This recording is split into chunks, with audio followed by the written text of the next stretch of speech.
stars Kiki Palmer and Daniel Kaluuya as brother and sister OJ and Emerald, who, while trying to run their deceased father's Hollywood horse training business, discover something kind of weird and disturbing in the sky, and they think that they can profit by getting an image of it. That's as vague as I'm gonna be because I want everyone to go into this one not knowing exactly what it is, because I think the story pays off better in the end when you go in that way. But jumping right into it, the first thing we're going to talk about is the acting. So for me, the acting was one of, if not the best part of this film. So the standouts or the show stealer for me was Kiki Palmer. Kiki Palmer plays Emerald, and she's eccentric, she's exciting, she's full of enthusiasm and very outgoing. Scene after scene, she steals it, she's funny, and I honestly can say that I think this is the best role or best performance I've seen given by Kiki Palmer, and she's a great actress, so that says a lot. Next to Kiki would be Daniel. Daniel Kaluuya plays OJ, the older brother, and who's kind of the cowboy or the matriarch hero of the story. And while he's a lot more quiet, a lot more stoic, and a lot less outgoing than Kiki's character has to be, and has a lot less lines, he's able to portray so much just by the looks of his face and his body motions and his eyes. And I think that says a lot as far as his acting. And he is the second best character, I think, and he does a phenomenal job.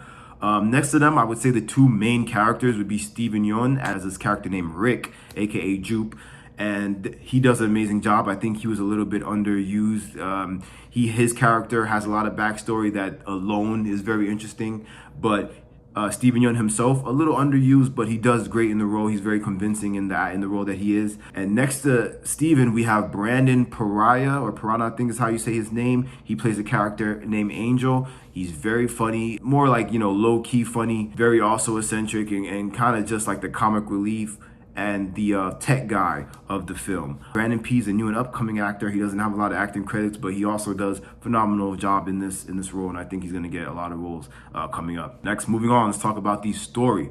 So the story for me is where the whole story for me is where the movie kind of weighs a little bit, but it is a very interesting, very, very exciting story. This movie's definitely gonna have you on the edge of your seat the whole time wondering what is going on?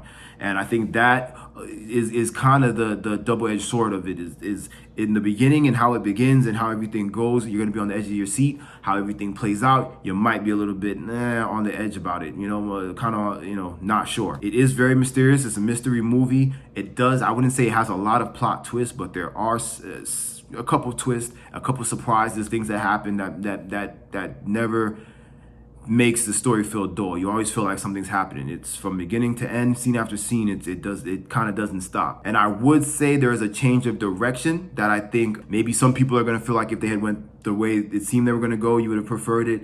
There's a change of direction that they do go where you're like, okay, this is the issue now. How are these characters going to deal with this new direction? Like I said, for me, that kind of made or break the story. It didn't break it, but it didn't make the story as great as I had hoped. Now let's talk about the visuals. So visuals for me, I think, was the best part of this film and what makes it 100% worth seeing.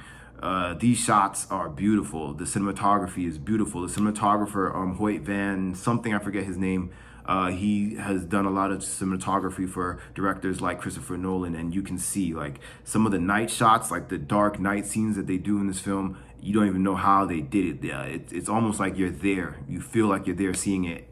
It was shot on IMAX cameras, and I would suggest seeing it in IMAX to get the entire visual spectrum of what they're trying to show you here.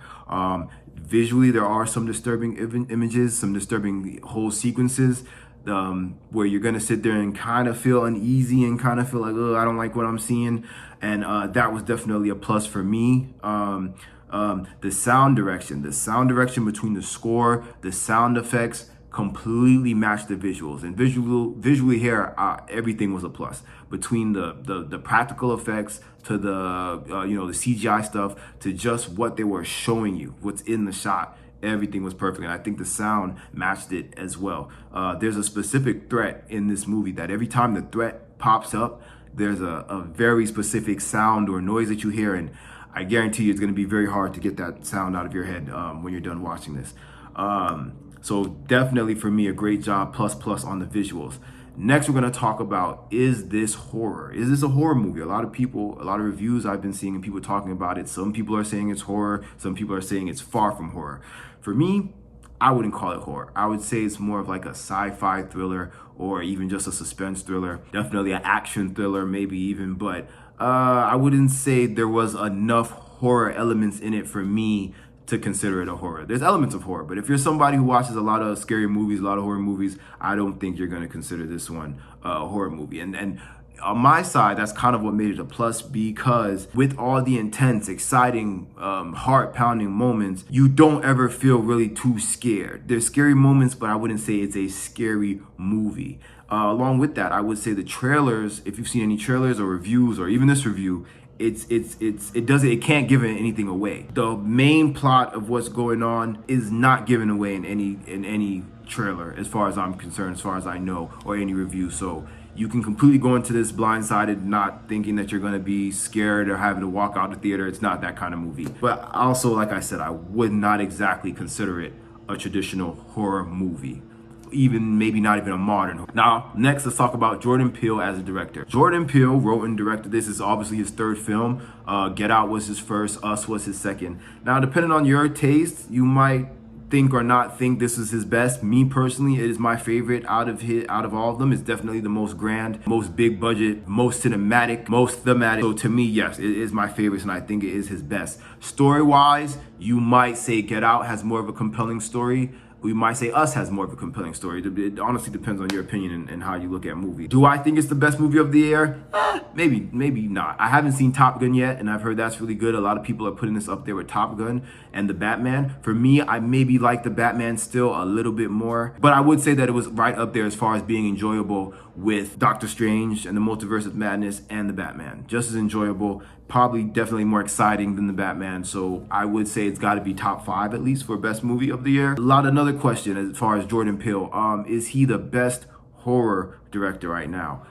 To me, he's a top 5 director right now. I wouldn't say top horror, because for me, his movies would have to have more horror elements. I think he kind of uses horror to tease his audience or to draw them in, but then he uses more cinematic, more kind of suspense and more thought-provoking ideas to end his films. So for me, I'm gonna say no, he's not the best horror director, but he's definitely getting up there as far as being the best director. So before we close it out, we're just gonna talk about the good and the bad. The good for me, obviously the acting, great acting from Daniel and Kiki and the rest of the cast. Great visuals, great story, and it's definitely exciting. It's one of those movies where you're not gonna have a dull moment. If you go in there tired, it's gonna be very hard for you to sleep. You're gonna be on the edge like, what am I seeing? What am I watching? What is happening right now? And I guarantee you some people will walk out the theater confused, which is a perfect segue into the bad. For me, the bad, ironically, was the misleading aspect of it. The movie has points where it kind of says we might be doing this, we might be doing this, then it says we're doing this. And I think that kind of confusion and that misleading, that while it did help the intrigue and the mystery of the movie, in the end, the misleading nature kind of made it not perfect for me, as perfect as it could have been. To be as vague as possible, because again, this is not a spoiler review, another thing that made it bad for me was the design of certain threats. And I'm gonna keep it at that. There's certain threats in the film that are obviously, threats to the main characters. And I feel like if the look and final look and design of those threats were a little bit more threatening, this movie would have been perfect for me. But that was not the case here. So all in all, overall, I wanted to really give this like a A, but I'm gonna give it a B+. Yeah, I'm gonna finalize that and end it with a B+. It's just there's a small, very small things, those two small things, design and the mislead for me, that keep it from being a A. And again, I wasn't very confused, but I feel like a lot of people are going to be very confused walking out of this one. So that also makes it not super great for me, because you don't want to walk out confused. But yeah, so that's it. Definitely go see Nope if you haven't gotten a chance to see it. We're going to do a spoiler review where I'll be able to talk a lot more in depth about things and make things make sense. But off the surface, great movie, great sound, great acting, great visuals, great story, and you should definitely check it out. We give it a B+. So yeah, check out Nope, and definitely stay tuned in to Pop-Up TV and we're definitely gonna keep it. We're definitely gonna keep it going, and we're gonna make sure that we get out more reviews to you. Thanks for watching. Peace.